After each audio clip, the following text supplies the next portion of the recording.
देखो, so we are going to start with introduction to 3D geometry. अब ये 3D geometry की जरूरत क्यों पड़ी?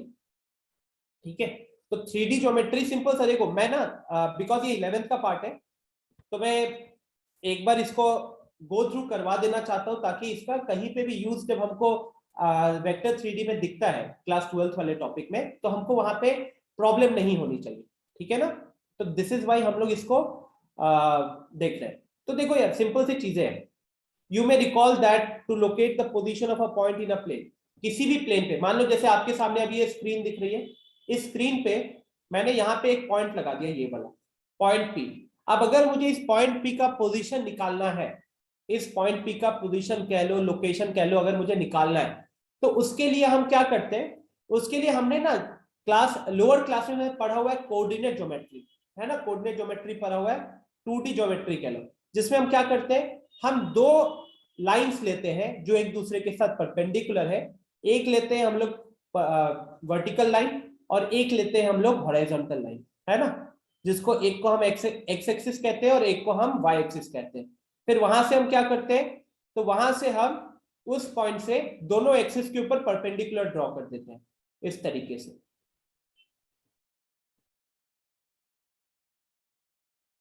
और अगर इस पॉइंट के जो कोऑर्डिनेट्स है, अब मान लो कि जैसे हमने इसको करवाया, तो इसने यहाँ पे टच किया ए पॉइंट पे और यहाँ पे टच किया बी पॉइंट पे।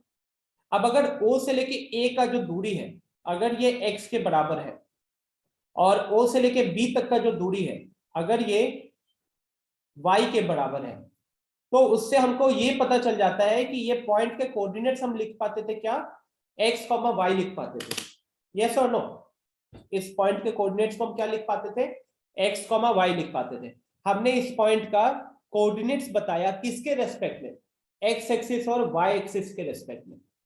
ठीक है, तो यही होता था अपना 2D ज्योमेट्री, 2 डायमेंशनल ज्योमेट्री। लेकिन क्या ये 2 डायमेंशनल ज्योमेट्री आप हर जगह यूज कर सकते हो?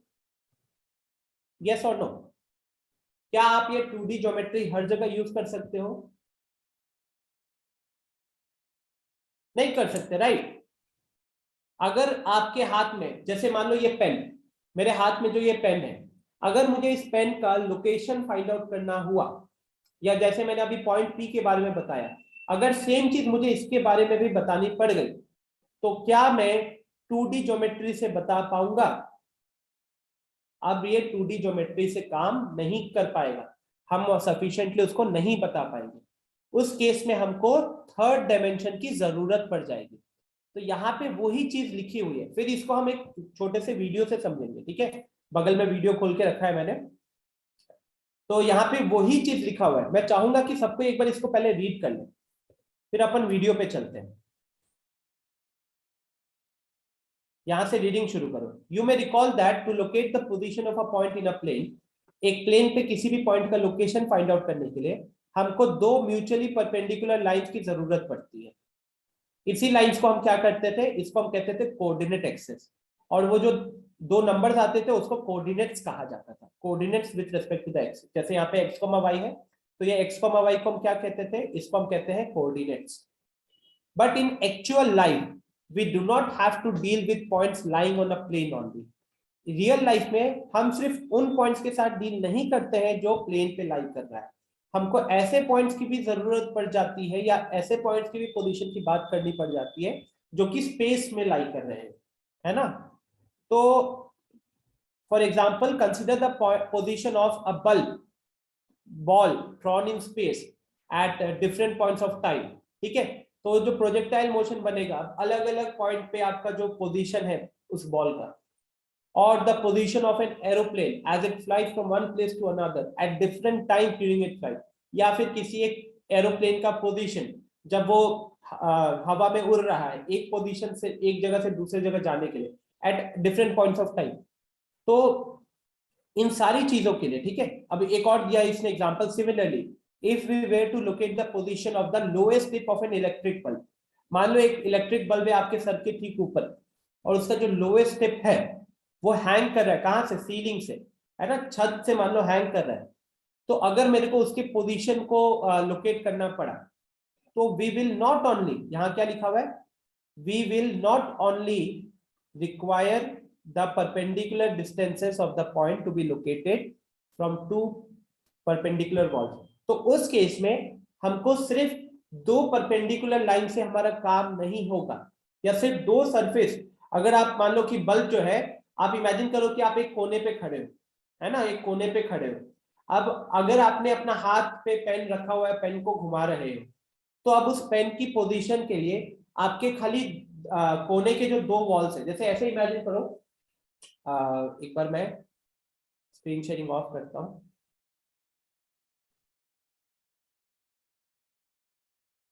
आप ऐसे इमेजिन करो कि ये मेरा वॉल हो गया, ठीक है, ये दूसरा वॉल है। तो अगर मैं यहाँ पे ये पेन लेके खड़ा हूं ना, तो इस पेन का जो पोजीशन है, खाली इस वॉल से और उस वॉल से अब काम नहीं होगा, अब इसको मुझे जमीन से भी देखना पड़ेगा। तो ये वाला सरफेस, ये वाला सरफेस और ये वाला सरफेस, इन तीनों जगहों से मेरे को क्या करना पड़ेगा, इसका पोजीशन फाइंड आउट करना पड़ेगा, तीनों सरफेसेस से। तो हम ये बता पाएंगे कि इस वाले वॉल से, मेरे पीछे जो वॉल है उससे 5 मीटर आगे है, फिर उधर वाली जो वॉल है उससे 10 मीटर आगे है, और जो ग्राउंड है उस ग्राउंड से 15 मीटर ऊपर है। तो जब मैं ये तीनों चीजों को देखूंगा ना, तब जाकर मैं उसका करेक्ट पोजीशन कहीं ना कहीं बता पाऊंगा। यही चीज यहां पे भी लिखी हुई है। हाँ, टाइम, अगर मान लो राघवेंद्र, अगर मैं यहाँ पे टाइम वाला फंडा नहीं देख रहा, मैं कह रहा हूँ कि it's a stable object right now, let's say the position is fixed, तो उस केस में आपको जानने के लिए क्या चाहिए होगा? ऑब्वियस सी बात है, if something is in motion तो वहां पे टाइम भी एक फैक्टर बन जाएगा। बट अभी हम जिस चीज की बात करें, वहां पे ऑब्जेक्ट जो है वो फिक्स्ड है, ठीक है। तो जैसे ये वाला, so the position of the central tip of the ceiling fan, जो आपका सर के ऊपर जो पंखा है, उस फैन का जो टिप सेंट्रल पॉइंट है, ठीक है, उसके पोजीशन को लोकेट करने के लिए क्या लिखा हुआ है? We will not only require the perpendicular distances of the point from the two perpendicular walls of the room. वो जो दो वॉल्स है सिर्फ उससे नहीं, अब आपको और किससे जरूरत पड़ेगी? अब आपको हाइट की भी जरूरत पड़ेगी, कि फ्लोर से, है ना, जमीन से कितना ऊपर है वो बल्ब, इसकी भी जरूरत पड़ेगी। Therefore we need not only two but 3 numbers. तो इसीलिए अब सिर्फ 2 नंबर से या 2 कोऑर्डिनेट से काम नहीं चलेगा, अब हमको 3 कोऑर्डिनेट्स चाहिए होगा, representing the perpendicular distances of the point from 3 mutually perpendicular planes. हमको 3 कोऑर्डिनेट्स की जरूरत पड़ेगी, और वो 3 कोऑर्डिनेट्स आपको क्या बताएगा? 3 अलग अलग प्लेन से उसकी दूरी बताएगी। जैसे यहाँ पे ये वाला वॉल, ये वाला वॉल और ग्राउंड, ये तीनों तो प्लेन है ना, तीनों प्लेन है। तो अब उन तीनों प्लेन से हमको उसके डिस्टेंसेस, पोजीशंस जानने पड़ेंगे, ठीक है, कोऑर्डिनेट्स की जरूरत पड़ेगी। सो द 3, तो यहाँ पे वो 3 प्लेन्स कौन कौन से बोले गए हैं? Namely the floor and the 2 adjacent walls of the room. तो आपके 2 वॉल हो गए और एक फ्लोर हो गए, ठीक है। The 3 numbers representing the 3 distances are called the coordinates, और इन्हीं 3 नंबर्स को हम क्या कहेंगे? इसी को हम कोऑर्डिनेट्स कहेंगे। आदर्श वो वाले डिस्कशन यहाँ पे नहीं करना है, ओके। तो अब हम ना इस पॉइंट को समझने के लिए एक वीडियो देखते हैं। क्लियर? इस वीडियो से ना ये पूरा चैप्टर का आधा हिस्सा कवर हो जाएगा। जैसे ये, जैसे अगला अगला टॉपिक क्या है? Coordinate axes and coordinate plane. अब ये देखो, ये बड़ा खतरनाक सा डायग्राम दिख रहा है। ये डायग्राम ना विजुअलाइज करना है आपको। सबसे प्रॉब्लम जो सबको होती है वो होती है इसको विजुअलाइज करने में, कि आखिर ये कैसा दिखता होगा, ठीक है। तो ये विजुअलाइजेशन के लिए ही मैंने वीडियो रखा हुआ है। अगर ये ऑफलाइन होता तो मैं क्लास में समझा पाता, ऑनलाइन में ये चीज दिक्कत हो जाएगी, बिना एनिमेशन के हम नहीं समझ पाएंगे। या फिर मान लो कि किसी भी एक पॉइंट का कोऑर्डिनेट कैसे निकाला जाता है स्पेस में, है ना, coordinate of a point in a space, तो यहाँ पे ये चीज कैसे निकाला गया, तो ये चीजें हमको वीडियो पे समझ में आएगी। So let's start with the video. और साथ ही साथ मैं ना अभी रिकॉर्डिंग को पॉज कर रहा हूँ, बिकॉज क्या हो जाएगा कि अगर मैं कोई दूसरा वीडियो यूट्यूब का प्ले कर रहा हूँ और वो रिकॉर्ड हो जाएगा, फिर मैं जब उसे यूट्यूब पे अपलोड करूंगा तो इश्यूज हो सकते हैं, ठीक है। तो I just pause the video here. बाकी इस वीडियो का लिंक आप लोग को मिल जाएगा बाद में।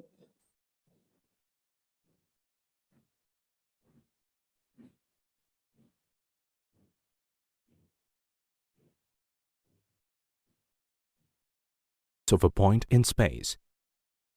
We have seen how to look out the coordinates of a point in space. आवाज आ रहा है सबको?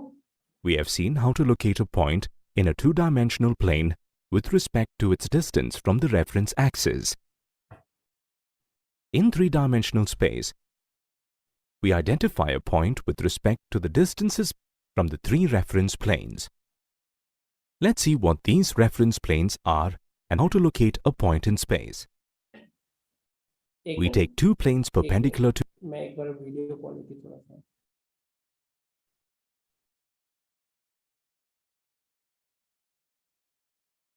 each other. The intersection of these two perpendicular planes is a straight line. अच्छा, स्पीड मेरे को कम करने की जरूरत है क्या? प्लेइंग स्पीड इंग्लिश में बोल रहे हैं, लोगों को प्रॉब्लम तो नहीं होगी?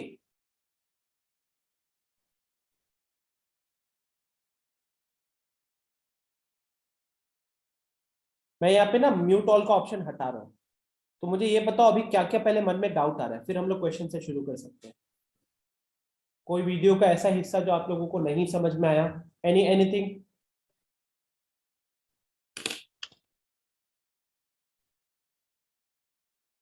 Any doubts anyone?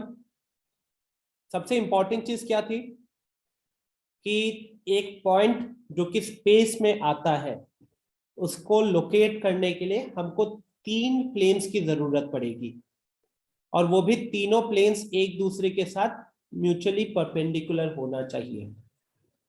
अब जब दो प्लेन्स एक दूसरे के साथ इंटरसेक्ट करती हैं तो वो लाइन जो बनती है ना, उस लाइन को हम एक्सिस कहते हैं।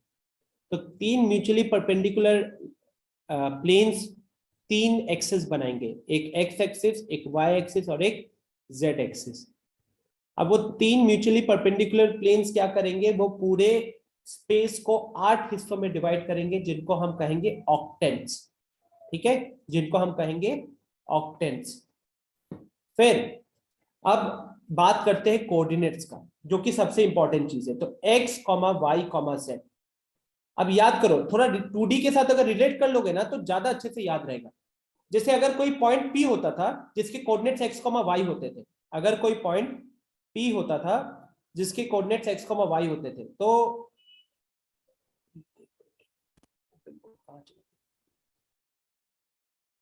सर एक डाउट था। बोलो। सर जैसे फैन वाला एग्जांपल था, तो उसमें फैन का कोई भी एक पॉइंट ही ना डिनोट कर पाएंगे 3D से भी? हाँ, तो अभी तो हमारा टॉपिक का मेन एजेंडा भी वो है ना, position of a point in a space. Position of a point in space, यही तो हम निकालना चाहते हैं ना अभी।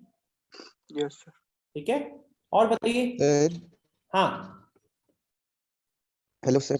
सर हाँ वो ऑक्टेंट्स वाले में डाउट है सर। उसको जैसे क्वाड्रेंट हम लोग ड्रॉ करके पता कर लेते थे कि कौन से क्वाड्रेंट में है सर, वो तो बिना वो टेबल याद के सर नहीं हो पाएगा इसमें।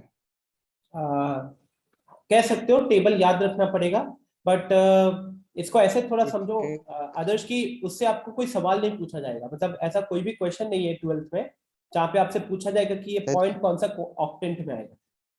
बाकी ये तो थर्ड अभी हम, हाँ देखो, जैसे ये वाला, ये टेबल हमको कहीं ना कहीं पता होना चाहिए। अब इस टेबल में सबसे आसान चीज क्या है कि फर्स्ट क्वाड्रेंट में सारे पॉजिटिव है, सेवेंथ क्वाड्रेंट में 7 ऑक्टेंट में सारे नेगेटिव है। ठीक है, ये वाली चीज। अब आप इसको ऐसे ध्यान में रख सकते हो कि दो पॉजिटिव कहां कहां पे है। तो दो पॉजिटिव आपको कहां कहां पे दिख रहा है, एक यहां दिख रहा है, एक यहां दिख रहा है, और एक यहां दिख रहा है। तो सेकेंड, फोर्थ एंड फिफ्थ ये हो जाएगा। सिद्धांत कह रहा है ड्रॉ करके भी तो देख सकते हैं। सिद्धांत, परफेक्टली ड्रॉ करना थोड़ा सा मुश्किल हो जाएगा।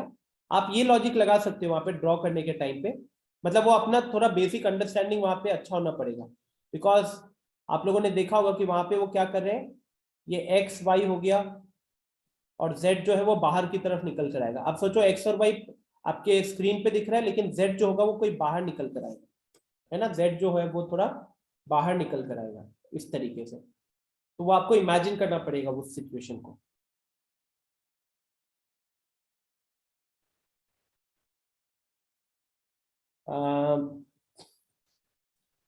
अनुष्का के सर वो पॉइंट था 2,3,3 ऐसे करके वो अज्यूम किया हुआ था।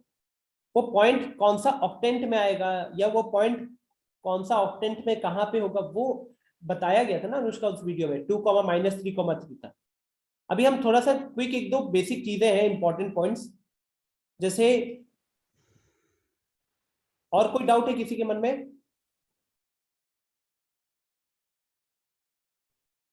Any doubts? तो सबसे इंपॉर्टेंट पॉइंट क्या था कि पहले हम 2D में देख लेते हैं ना, 2D में वो पॉइंट्स वगैरह वाली चीजें देखते हैं। तो 2D में आपका जब कोई पॉइंट का कोऑर्डिनेट्स होता था x, y, तो हम x को एब्सिसा बोलते थे, y को ऑर्डिनेट बोलते थे, ठीक है, ये सबको पता है। बट x आपका क्या होता था? x होता था डिस्टेंस ऑफ p फ्रॉम कहां से? वो होता था y एक्सिस से, है कि नहीं? Distance of p from y axis. और y आपको क्या बताता था? y ऑर्डिनेट आपको बताता था distance of p from x axis. तो अब इसी चीज को अगर अपन 3D में थोड़ा सा समझे तो 3D में क्या हो जाएगा? 3D में अगर अब हमारे पास पॉइंट है, अगर मान लो a, b, c, तो वो a आपका क्या है? तो a is the distance from what? a is the distance from yz plane. कौन सा प्लेन से? yz प्लेन से डिस्टेंस है। b आपका y कोऑर्डिनेट है, लेकिन y कोऑर्डिनेट आपको क्या बताता है? y कोऑर्डिनेट आपको बताएगा xz वाला जो प्लेन है उससे कितना दूर है। सिमिलरली c आपका z कोऑर्डिनेट है, लेकिन वो z कोऑर्डिनेट आपको क्या बताएगा? वो बताएगा कि आपका वो xy प्लेन से कितना दूर है ना? xy प्लेन से कितना दूर है। आई बात समझ में? तो ये पॉइंट वहां पे इंपॉर्टेंट हो जाता है। अब क्योंकि वो तीनों प्लेन्स ऐसे इमेजिन करना, मतलब अगर सामने होते, जैसे लेट्स से आप अपने स्पेस में एक पॉइंट रखा हुआ है, अब उस पॉइंट का डिस्टेंस आप 3 जगह से दिखा सकोगे। जैसे मान लो कि आप दरवाजे के कोने में खड़े हो, ठीक है, और आप उससे थोड़ा दूर में पॉइंट रखा हुआ है, तो अब जो पॉइंट है उसका जो वो पॉइंट का जो पोजीशन अगर देखेंगे तो वो हम एक वॉल दूसरा वॉल दोनों वॉल से भी देखेंगे और ग्राउंड से भी देखेंगे। तो हमने 3 प्लेन से उसका डिस्टेंस देखा, और वही डिस्टेंसेस से हम बनाएंगे उनके कोऑर्डिनेट्स, ठीक है। अब यहाँ पे और जो बेसिक पॉइंट है जिसका यूज 3D में भी होता है कि कोई भी पॉइंट अगर एक्सजेट प्लेन के ऊपर लाई कर रहा है, any point lying on the XZ plane, अगर कोई प्लेन स्टूडेंट्स एक्सजेट प्लेन पे लाई कर रहा है, आप ऐसे इमेजिन करो कि अगर आपका कोई पॉइंट है जो ग्राउंड पे लाई कर रहा है, तो अगर वो पॉइंट ग्राउंड पे लाई कर रहा है, इसका ये मतलब हुआ कि उसका उस प्लेन से डिस्टेंस 0 है। अगर आपका कोई पॉइंट ग्राउंड पे ही लाई कर रहा है तो ग्राउंड वाला जो सरफेस है उस सरफेस से उसका डिस्टेंस क्या हो जाएगा? 0 हो जाएगा कि नहीं हो जाएगा? तो जब भी कोई पॉइंट एक्सजेट प्लेन पे लाई करेगा तो उस केस में उसका y कोऑर्डिनेट 0 हो जाएगा। तो वो किस फॉर्म में आप लिखोगे? आप उसको लिखोगे a, 0, c के फॉर्म में लिखोगे, है ना? कोई भी, जैसे वहां हम लोग क्या बोलते थे? वहां बोलते थे कि अगर 2D में कहते थे कि कोई पॉइंट अगर y एक्सिस पे है तो y एक्सिस पे होने का मतलब x कोऑर्डिनेट 0 है। तो यहाँ पे हम क्या कहेंगे? यहाँ कह रहे कि अगर कोई पॉइंट एक्सजेट प्लेन के ऊपर है तो उसका y कोऑर्डिनेट 0 होगा। रिलेट कर पा रहे? उल्टी चीज होती थी वहां पे भी, अगर पॉइंट y एक्सिस के ऊपर लाई कर रहा है तो उसका x कोऑर्डिनेट 0 होता था। यहाँ पे अगर पॉइंट y एक्सिस, अब यहाँ पे एक्सिस नहीं है ना, यहाँ पे प्लेन हो जाता है, एक्सिस वाली चीजें प्लेन में आ रही है। तो अगर कोई पॉइंट ग्राउंड पे लाई कर रहा है मतलब ग्राउंड से तो उसकी दूरी 0 है, तो अगर ग्राउंड को अभी हम एक्सजेट प्लेन मान ले तो एक्सजेट प्लेन से उसकी डिस्टेंस 0 हो जाएगी। लेकिन एक्सजेट प्लेन से डिस्टेंस क्या होता है? वही उसका y कोऑर्डिनेट होता है। तो इसीलिए हम यहाँ पे y कोऑर्डिनेट को क्या लिख देंगे? y कोऑर्डिनेट को 0 लिख देंगे। कह सकते हो Animesh, north south east west top bottom, इस तरीके से आप अपने ध्यान में रख सकते हो। सबसे आसान तरीका होता है रूम का कॉर्नर। रूम के कॉर्नर में जैसे ये देखो, ये वॉल और दरवाजे वाला जो प्लेन है उसको इंटरसेक्शन, ये एक लाइन हो गया, और ये ग्राउंड के बाकी ये 2, ठीक है। मतलब कुछ इस तरीके से अगर मैं इस लाइन को यहाँ पे ड्रॉ करने की कोशिश करूं तो ये आपका हो गया वो जो दोनों प्लेन्स इंटरसेक्ट कर रहे हैं, दोनों वॉल्स, और इसके बाद एक इस तरीके से हो जाएगा और तीसरा इस तरीके से हो जाएगा, है ना? ये आपका प्लेन 1 हो जाएगा, फिर ये आपका प्लेन 2 हो जाएगा, और ये आपका ग्राउंड हो जाता है यहाँ पे, ठीक है। So the important thing which everyone has to remember, कि आखिर इसका पॉइंट कैसे हम फाइंड आउट करते हैं और वो पॉइंट में एबीसी आपको क्या बताता है, यही चीजों पे ध्यान रखना। एबीसी आपको क्या बताता है, अगर कोई पॉइंट किसी प्लेन के ऊपर लाई कर गया, कोई पॉइंट अगर प्लेन के ऊपर लाई कर गया तो उसका कौन सा चीज जीरो होगा, ये याद रखना है। अगर कोई पॉइंट कोई दो प्लेन के इंटरसेक्शन है ना, X axis Y axis Z axis के ऊपर आ गया तो उसके कौन कौन से कोऑर्डिनेट जीरो होंगे, ये याद रखना। हाँ, ये वाला एक अच्छा तरीका हो सकता है, आप ये इमेजिन कर सकते हो कि ऑब्जेक्ट जो है वो क्यूबॉइड में रखा हुआ है, ऑब्जेक्ट जो है वो क्यूबॉइड में रखा हुआ है और उस क्यूबॉइड को आप उसके पॉइंट के अकॉर्डिंग आप देख सकते हो। जैसे लेट्स से मैं यहाँ पे क्यूबॉइड उठाने की कोशिश करता हूँ,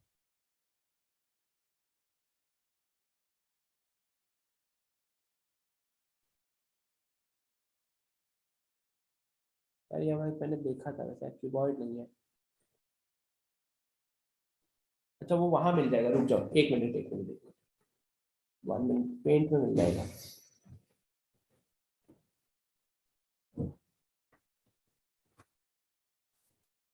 हाँ मैंने लास्ट टाइम आई थिंक जो 12th वालों को बताया था तब मैंने पेंट में सब ड्रॉ किया था। क्यूबॉइड क्यूबॉइड वाला हेल्प लेते हैं थोड़ा सा। आनंद पूछ रहे सर क्वेश्चन कैसा आता है। आनंद अभी 11th वाली बुक का क्वेश्चन अभी देखेंगे तो वो क्लियर हो जाएगा।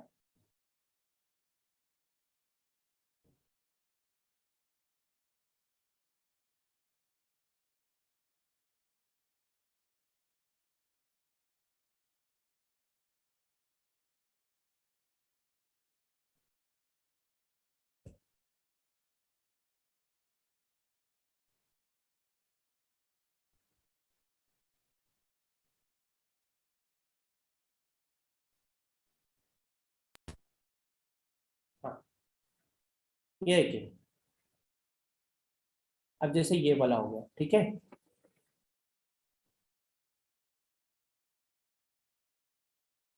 तो ये आपका क्या है, दिस इज अ क्यूबॉइड।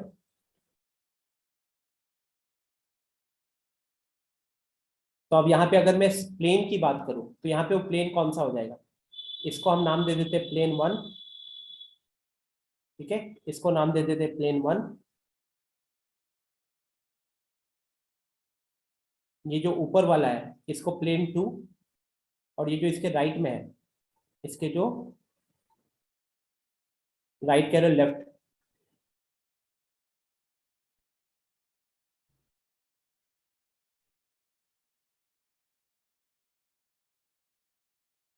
ये जो राइट वाला हो गया दिस इज प्लेन 3। तो ये सामने जो दिख रहा है प्लेन 1, ये जो दिख रहा है ये प्लेन 2, और ये जो दिख रहा है ये प्लेन 3। तो अभी फिलहाल के लिए ये कह सकते हो कि this is going to be my origin, this point is going to be my origin, ठीक है। अगर मैं उनके एक्सिस को ड्रॉ करूं तो this will be one axis, this will be my second axis, और तीसरा एक्सिस कौन सा होगा, तो पीछे की तरफ एक लाइन जा रही है ऐसे करके, कौन सा वाला मैं दिखाता हूं। तो ये जो दिख रहा है ना ये वाला, ये वो वाली लाइन हो जाएगी, क्लियर। तो अब इसी के हेल्प से हम कहीं ना कहीं लोकेट करते हैं, ओके, इसी के हेल्प से हम कहीं ना कहीं लोकेट करते हैं। Now let's come to NCERT. I think ये सफिशिएंट था समझाने के लिए। Let's come to the questions. तो सीधे आते हैं एक्सरसाइज पे। सबसे पहले जल्दी से मुझे चैट बॉक्स में बताओ, a point is on the X axis, what are its Y coordinate and Z coordinate. अगर कोई पॉइंट एक्स एक्सिस पे आ रहा है तो उसका वाई कोऑर्डिनेट और जेड कोऑर्डिनेट क्या हो जाएगा।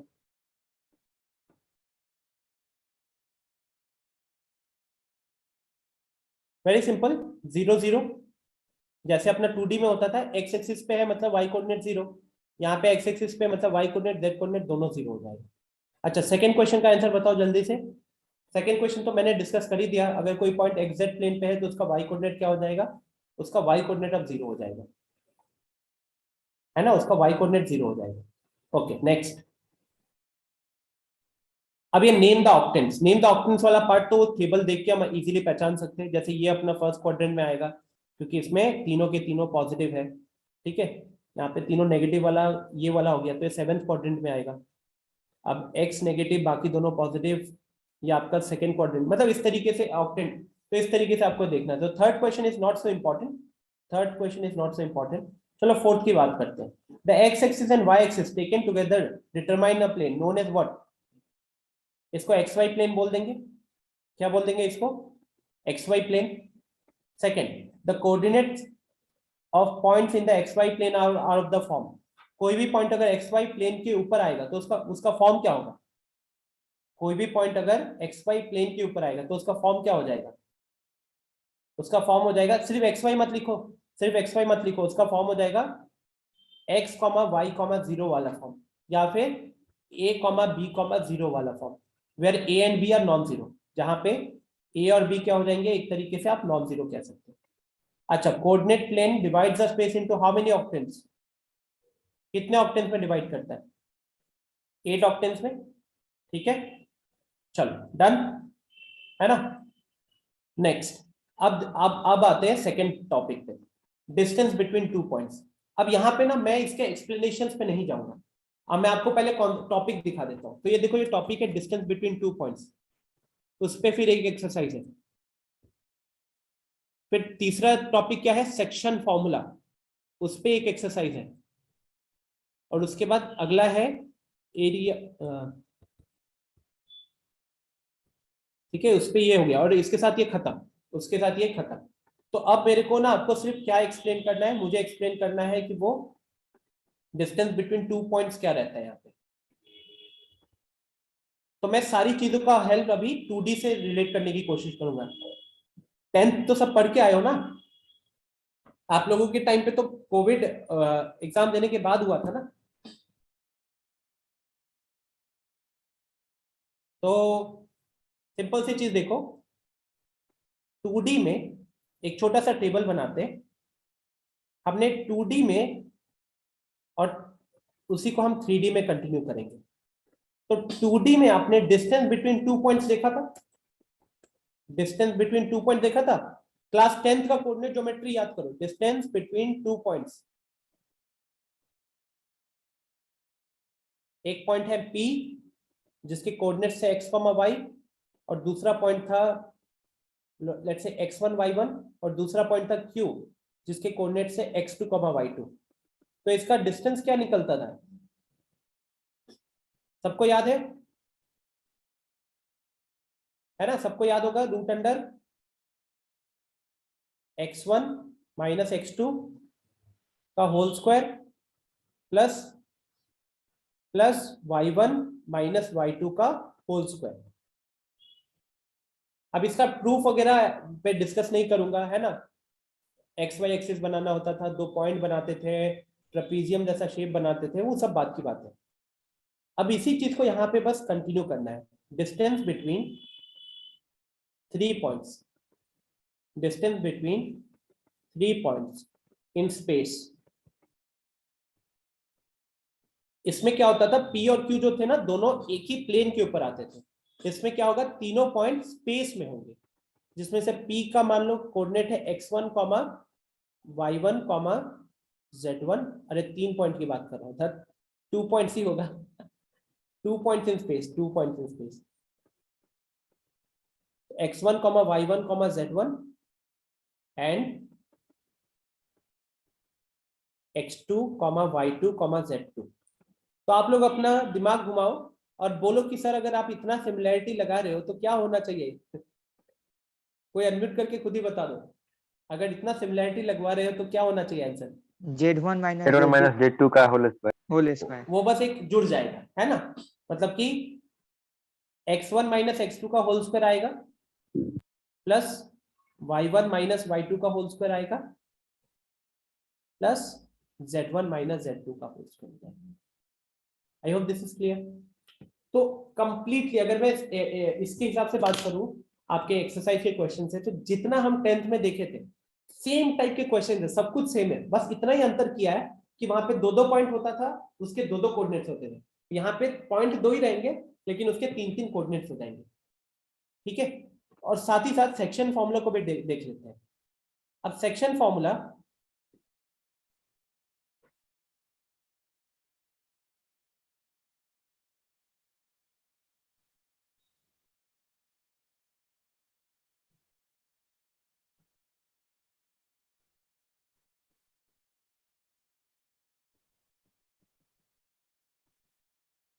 तो 2D में सेक्शन फॉर्मूला क्या होता था, एक बार कोई एक्सप्लेन करना चाहेगा?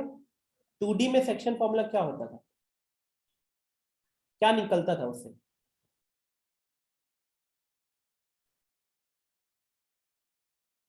सर अगर कोई लाइन अगर रेशियो में डिवाइड है तो उसका कोऑर्डिनेट निकलता था।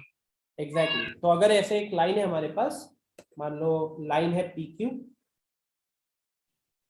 और इस PQ के ऊपर कोई एक रैंडम पॉइंट आ गया R, जिसके कारण उसने दो रेशियो में डिवाइड किया m/n में, जिसमें PQ का कोऑर्डिनेट्स है मान लो x1, y1, Q का कोऑर्डिनेट्स है x2, y2, और ये जो अपना बीच में R है इसके कोऑर्डिनेट्स है मान लो x, y।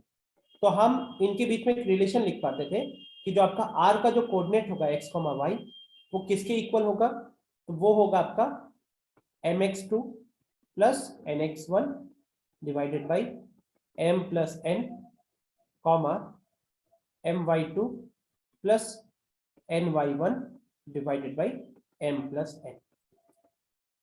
ठीक है, तो यहां से पता चल जाता था कि इस पॉइंट का जो x कोऑर्डिनेट होगा वो यहां से निकलेगा और इस पॉइंट का जो y कोऑर्डिनेट है वो यहां से निकलेगा, राइट।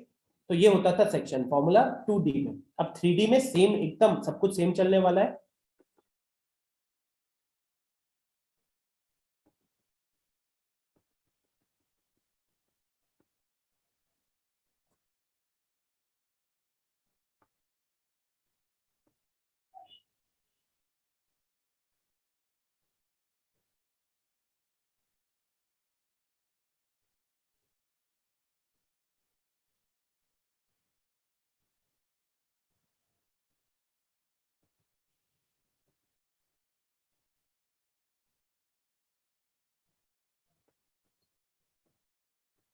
मान लो इसके कोऑर्डिनेट से x, y, z, और इसने भी इसको m/n में डिवाइड कर दिया। तो बस अपना दिमाग लगाओ, सब इतने स्मार्ट हो ही, अब आपको सबको पता चल ही गया होगा कि मैं यहाँ पे क्या लिखने वाला है ना, x, y, z ब्रैकेट में, फिर से ब्रैकेट लगाऊंगा और अब सेम चीज करूंगा। तो जो पहले के दो टर्म्स है वो तो सेम लिखने वाला हूँ, mx2 plus nx1 divided by m plus n, फिर कॉमा, अब y के लिए लिखूंगा my2 plus ny1 divided by m plus n, और इसी को अब मैं स्टूडेंट्स कंटिन्यू कर दूंगा z के लिए। तो ये हो जाएगा mz2 plus nz1 divided by m plus n। I hope this is clear. तो इतना सिमिलर है अपना 10th का कोऑर्डिनेट ज्योमेट्री के साथ। ठीक है, अब ये बुक में क्या हुआ है, बुक में इसने हर एक चीज का वहां पे एक्सप्लेनेशन प्रूफ दिया हुआ है। जैसे अगर आप यहाँ पे सेक्शन फॉर्मूला वाला भी देखोगे तो ये पूरा उसने ड्रॉ करके बताया है। अब ये वाला पार्ट मैं आप पे छोड़ देता हूँ, because I don't find this part to be important. 12th में अगर हम बात करें तो इसका डायरेक्टली यूज होता है, ऐसा नहीं कि इसके किसी लॉजिक से मेरे को वहां पे कुछ फायदा हो रहा है। बट मेरा यही सजेशन होगा कि एक बार आज घर पे जब इस चैप्टर को रीड करोगे तो खाली चैप्टर को रीड कर जाओगे ना, आपको सारी चीजें समझ में आ जाएगी। अगर आपने 10th का कोऑर्डिनेट ज्योमेट्री ठीक तरीके से पढ़ रखा था तो आपको लिटरली यहाँ पे कुछ भी प्रॉब्लम नहीं होगा। सिर्फ प्रॉब्लम इतना ही होगा विजुअलाइजेशन वाला, जिसके लिए मैंने आपको वीडियो दिखा दिया है। तो अब जैसे यहाँ पे ये प्लेन की बात कर रहा होगा, ठीक है, जैसे पैरेललोग्राम बनाया हुआ, अब वो पैरेललोग्राम को आपको थोड़ा सा इमेजिन करना पड़ेगा, या ऐसा कर सकते हो कि अपने टेबल के सामने एक पेज को रख दिया है ना, टेबल पे पेज को रख दिया, वो आपका कहीं ना कहीं वो प्लेन की तरह काम करेगा, और फिर आपको उसके हिसाब से सोचना पड़ेगा। ठीक है आनंद, ये भेज दूंगा। आदर्श पूजा सर एग्जाम में प्रूफ नहीं आते, आदर्श ये वाले प्रूफ्स बिल्कुल नहीं आते। जिन जिन प्रूफ्स की जरूरत पड़ती है वो बताते हैं, इन प्रूफ्स की बिल्कुल भी जरूरत नहीं पड़ती है। ठीक है, डायरेक्ट एप्लीकेशन की जरूरत पड़ती है। ओके, तो अच्छा 10th में आप लोगों ने ये सब चीजें भी याद अगर होंगी तो सेक्शन फॉर्मूला में आपने 10th में और क्या क्या चीजें पढ़ी थी बताना एक बार। 10th में आपने सेक्शन फॉर्मूला के अंदर और क्या क्या चीजें पढ़ी थी? आपने मिड पॉइंट फॉर्मूला पढ़ा था, याद है सबको? रविशंकर, मिड पॉइंट याद है?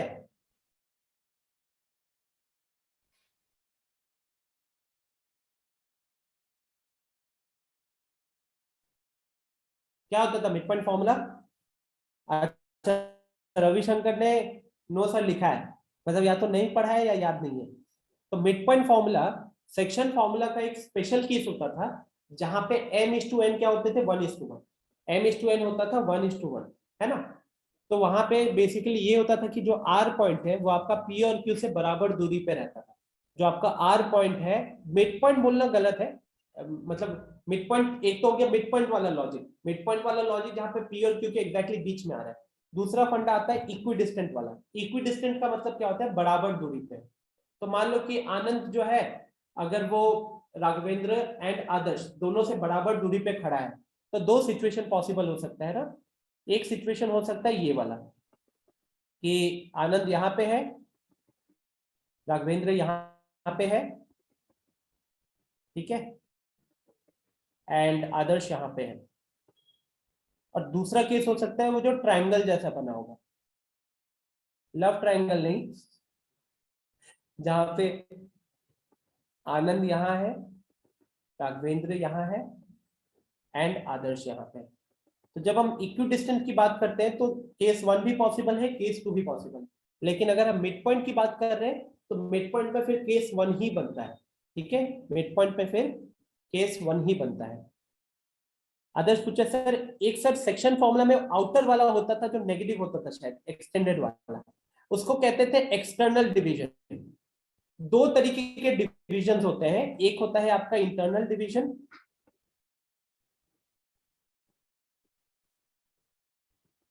इंटरनल डिवीजन मतलब अंदर से दरार डाला गया है, घर के अंदर से कोई दरार डाला है। एक्सटर्नल मतलब बाहर वाले ने आके दरार डाल दिया। तो यहाँ पे आपका जो सी पॉइंट है वो ए और बी के बीच में आता है, this is your internal division. External division में क्या होगा, तो एक्सटर्नल डिवीजन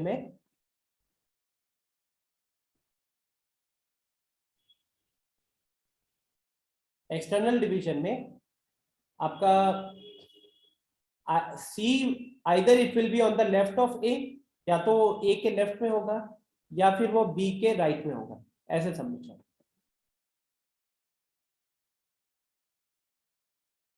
ठीक है। तो जैसे यहाँ पे हम जब रेशियो की बात करते हैं ना, तो यहाँ पे by ratio I mean AC by BC. यहाँ पे भी रेशियो का मतलब क्या होगा, एसी बाई बीसी ही होगा। यहाँ पे भी आपका रेशियो एसी बाई बीसी ही होगा। लेकिन फॉर्मूले में क्या चेंज हो जाता है, फॉर्मूले में याद कीजिएगा क्या चेंज हो जाता है, एनीवन डू यू रिमेंबर फॉर्मूले में क्या चेंज होता था? यस निधि, वहां पे साइन चेंज हो जाता था। कहां पे साइन चेंज होता था, तो ये जो आपका प्लस दिख रहा है ना, प्लस, ये प्लस की जगह माइनस होता था, इस प्लस की जगह माइनस, ये बीच में जो प्लस है ना उसकी जगह पे बस आपको माइनस लगाना होता है, प्लस की जगह पे माइनस लगाना होता है। तो ये कब करते हो, एक्सटर्नल डिवीजन में, ठीक है, जब वो पॉइंट दोनों पॉइंट्स के बीच में नहीं है, बाहर है। क्लियर? तो क्या क्या चीजें आप लोगों ने पढ़ लिया इस 3D के अंदर? आपने पढ़ा डिस्टेंस फॉर्मूला कैसे निकाला जाएगा, फिर आपने पढ़ा सेक्शन फॉर्मूला कैसे निकाला, सेक्शन फॉर्मूला क्या है, सेक्शन फॉर्मूला में आपने इंटरनल डिवीजन भी देख लिया, एक्सटर्नल डिवीजन भी देख लिया। सेंट्रोइड का फॉर्मूला याद है किसी को? आदर्श पूछा सर इसमें एरिया ऑफ ट्रायंगल की जगह वॉल्यूम ऑफ स्फीयर आएगा क्या? नहीं आदर्श, और हम एरिया की बात नहीं करेंगे। एरिया ऑफ ट्रायंगल क्या स्पेस में ट्रायंगल नहीं बनता है? स्पेस में भी तो ट्रायंगल बनेगा ना।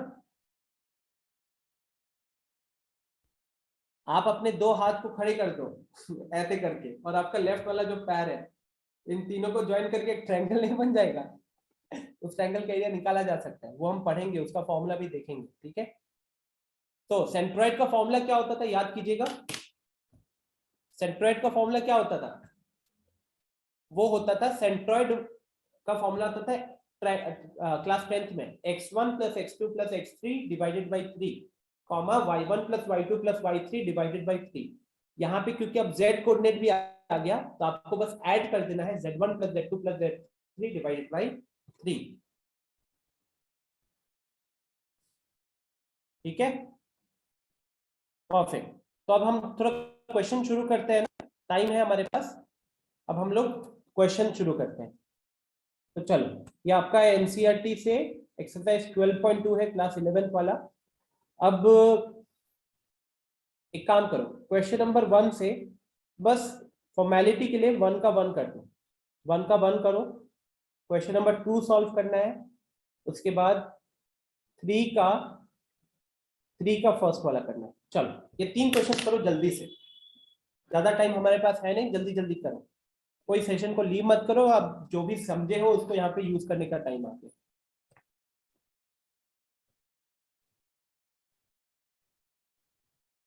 यस अंशु, ये 11th क्लास का बुक है।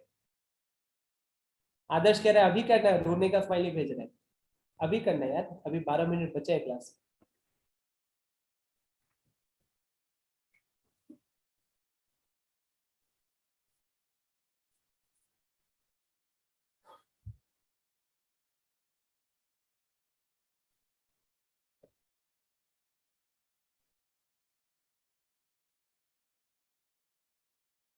सेकेंड में एरिया 0 कर देंगे, लेकिन सिद्धांत मैंने एरिया के बारे में तो अभी तक कुछ आपको बताया नहीं है ना, एरिया के बारे में कुछ नहीं बताया,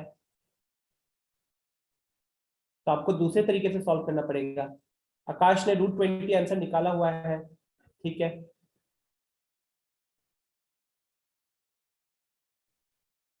बिना एरिया के कैसे सॉल्व करोगे, बिना एरिया के कैसे सॉल्व करोगे? याद है वहां पे कैसे निकालते थे? हम ए बी कैलकुलेट करेंगे, BC कैलकुलेट करेंगे, AC कैलकुलेट करेंगे, ठीक है। 3 पॉइंट दिया है, 3 साइड्स बनेंगे, तीनों साइड्स कैलकुलेट करेंगे। अगर किन्हीं भी 2 साइड्स का सम तीसरे के इक्वल हो गया मतलब वो कोलिनियर है। ये लॉजिक लगाओगे अभी।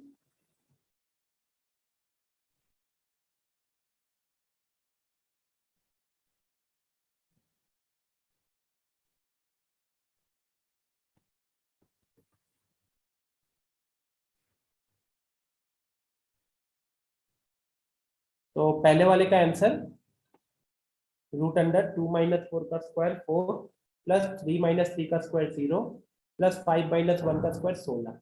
तो सबका आंसर √20 आना चाहिए। अब 20 जो है रूट के अंदर 4 × 5 हो जाएगा, 4 को आप रूट से बाहर निकाल सकते हो, तो इसीलिए वो बन जाएगा आपका 2√5, ठीक है। वो बन जाएगा आपका 2√5।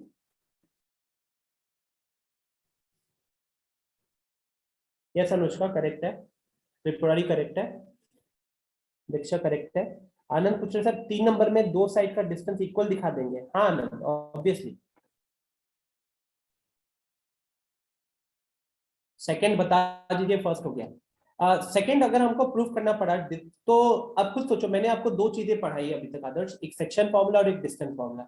सेक्शन फॉर्मूला का तो ऑब्वियसली सवाल नहीं है क्योंकि डिस्टेंस फॉर्मूला की एक्सरसाइज में है, सेक्शन फॉर्मूला उसके बाद आ रहा है, मतलब इसको अब हम डिस्टेंस फॉर्मूला लगा के कैसे सॉल्व करेंगे? तो वहां पे we will assume that this is point A, this is point B and this is point C. तो अब आप ए बी कैलकुलेट करोगे। ए बी अगर हम कैलकुलेट करेंगे तो कितना आएगा बताओ? ए बी कैलकुलेट करोगे तो कितना आएगा? 9 + 1 10, 10 + 4 14 है ना, √14 आ रहा है। सर हो जाएगा। हो जाएगा, ठीक है। बाकी लोग, जिन लोगों को नहीं समझ में आ रहा, आप ए बी कैलकुलेट करोगे। जब आप ए बी कैलकुलेट करोगे वैल्यू निकल कर आ रही है √14। फिर हम कैलकुलेट करेंगे BC। BC कैलकुलेट करेंगे तो 36 + 4 40, 40 + 56 √56 आ रहा है। फिर हम AC कैलकुलेट करेंगे। AC कैलकुलेट करेंगे तो यहाँ पे कितना था यार, ये स्क्रीन में ना थोड़ा सा, पहला कोऑर्डिनेट क्या है A का -2, ओके। तो -2 - 7 -9 हो गया, 81, 81 + 3 का स्क्वायर 9, 90 हो गया, 90 + 36 126 है ना, तो ये 126 आ गया। अब अगर हम इसको थोड़ा सा सिंप्लीफाई करने का फंडा देखें तो ये जो √56 है ये आपका 2√14 कन्वर्ट हो जाएगा। आपका जो 126 है ये आपका 14 × 9 होता है ना, तो 9 को रूट से बाहर निकाल दोगे तो 3√14 हो जाएगा। तो ए बी आपका √14 है, BC आपका 2√14 है, AC आपका 3√14 है। यहाँ पे हम क्लियरली देख पा रहे हैं कि AB + BC आपका कितना बन रहा है, √14 + 2√14 कितना हो गया, 3√14 हो गया। और यही 3√14 आपका किसके इक्वल है, AC के इक्वल है। तो जब AB + BC = AC आया, इसका मतलब ये क्या हो जाएगा, दिस विल बी ये अपना कोलिनियर हो गया, ठीक है। ये अपना कोलिनियर हो गया, डन। आनंद पूछ रहा है आज के नोट्स में क्या लिखेंगे। आज के नोट्स में आनंद कुछ भी नहीं लिखना है। आप उस वीडियो को देखोगे, उस वीडियो के एंड में जो जो नोट्स बताए हैं या उस वीडियो को देखने के दौरान आपको जो जो नोट्स सही लगते हैं आप वो ड्रॉ बनाओगे, काम खत्म है। ठीक है। क्वेश्चन नंबर 3, क्वेश्चन नंबर 3 कह रहा है वेरीफाई द फॉलोइंग। आपको इन तीनों को प्रूफ करना है कि वर्टिसेस ऑफ आइसोसेलेस ट्रायंगल है। तो क्वेश्चन नंबर 2 का अप्रोच लगाओ। इसको ए पॉइंट मानो, इसको बी पॉइंट मानो, इसको सी पॉइंट मानो। फिर आपको क्या करना है, you have to calculate A B, A C and B C. A B, A C and B C को कैलकुलेट करना है। अब अगर इसमें से कोई भी दो साइड इक्वल हो गए तो फिर वो क्या बन जाएंगे, कोई भी दो साइड इक्वल हो जाए तो वो क्या बन जाएंगे, वो बन जाएंगे आपका आइसोसेलेस ट्रायंगल। फिर तो इसी के साथ अब आपका होमवर्क क्या रहेगा, देखो एज आई टोल्ड यू कि वेक्टर 3D मिला के 14 मार्क्स आता है एंड 3D लोगों को दिक्कत होती है थोड़ी सी। तो योर होमवर्क वुड बी, दो काम करना है।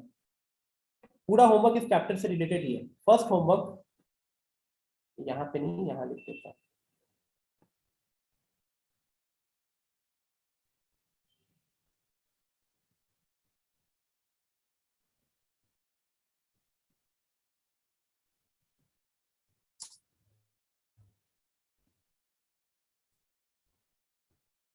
होमवर्क रहेगा कि आप क्लास 11 चैप्टर 12 को एक बार पूरा रीड कर लेना। क्लास 11 का चैप्टर 12 बस एनसीईआरटी को रीड करो। ये हो गया आपका point number 1। Second, solve the entire exercise, solve the entire chapter. अब एंटायर चैप्टर जब मैं कह रहा हूं तो ऑब्वियस सी बात है, I am saying including miscellaneous, including miscellaneous.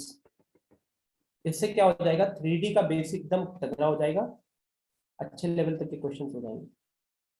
Okay, तो this is going to be your homework. अब आपको 12.1 तो खत्म ही हो चुका, 12.2 में भी ज्यादा नहीं बचेगा, 12.3 में भी आपको दिक्कत नहीं होगी, लेकिन मिसलेनियस जो होगा उसमें आपको थोड़ा सा प्रॉब्लम हो सकता है, थोड़ा सा टाइम लगा उसमें, है ना। 3D का बेस तो अच्छा हो जाएगा। क्लियर। तो कल पहले मैं इसके डाउट्स डिस्कस करूंगा, उसके बाद मैं वेक्टर शुरू करूंगा। क्लियर है ये चीज सबको। अब मैं आप लोगों को उस वीडियो का लिंक शेयर कर दूंगा। इनफैक्ट वो तो अभी इसी फाइल में डाल देता हूँ, है ना। इसी फाइल में जो अपलोड करूंगा यहीं पे आपको वीडियो का लिंक मिल जाएगा और पीडीएफ आपको ग्रुप पे शेयर कर दूंगा। एनसीईआरटी वाली जो ये पीडीएफ है, ये तो नेट पे सर्च करने से मिल जाता है। ठीक है। Time is fourth dimension. ये सौरभ सर से बात करो। आदर्श पूछ रहा सर 12th का 3D इससे बहुत गंदा है क्या? ऑब्वियस ही बात है, ये अगर इतना आसानी से समझ में आए तो वो तो इतना आसानी से नहीं समझ में आएगा। बट अगर हम सिर्फ बोर्ड्स के हिसाब से देखें तो बहुत रत्ती भर का सवाल है, बहुत रत्ती भर का। निधि पूछ रही कि स्लोप क्या होता है, स्लोप क्या 3D में होता है? निधि, ये ना चीजें हमको जब हम पढ़ेंगे ना 12th वाला 3D, तो वहां पे ये सारी चीजों को मैं आंसर करूंगा। क्योंकि जैसे हम लोग 2D में क्या क्या पढ़े थे, स्ट्रेट लाइन याद करो। स्ट्रेट लाइन में हम पढ़े थे ना कि हम दो लाइंस का इक्वेशन लिखना होता था। अब दो लाइंस का इक्वेशन लिखने के लिए हमको चार केसेस में से कोई भी एक केस होता था, वो काम हो जाता था। एक पॉइंट एक स्लोप, या दो पॉइंट, या फिर इंटरसेप्ट मिल जाएगा तो काम चल जाएगा, या एक इंटरसेप्ट और एक स्लोप, एक इंटरसेप्ट और एक स्लोप मिल जाएगा तो आप लिख सकते हैं, है ना। तो वो चार केसेस होते थे स्ट्रेट लाइन में। यहाँ पे भी आपको स्पेस में लाइन का इक्वेशन लिखना पड़ेगा, लेकिन अब उसके लिए हमारे पास क्या चीजें गिवन होनी चाहिए और हम फिर कैसे लिख पाएंगे, ये डिस्कशन आएगा 3D में। ठीक है। स्लोप एग्जिस्ट नहीं करेगा एक तरीके से, क्योंकि वहां पे स्लोप क्या होता था, slope was the angle made by the line with the positive direction of axis. यहाँ पे थोड़ा सा चेंज हो जाएगा। ओके, तो कल इसको खत्म करेंगे, फिर वेक्टर्स पे चलेंगे। वेक्टर्स करने के बाद फिर 12th का 3D आएगा। डन। तो आज थोड़ा जम के पढ़ाई करना सबको ही, कल आपको ज्यादा टास्क नहीं मिलेगा। चलो बाय फिर। टेक केयर, मिलते हैं अगली क्लास में।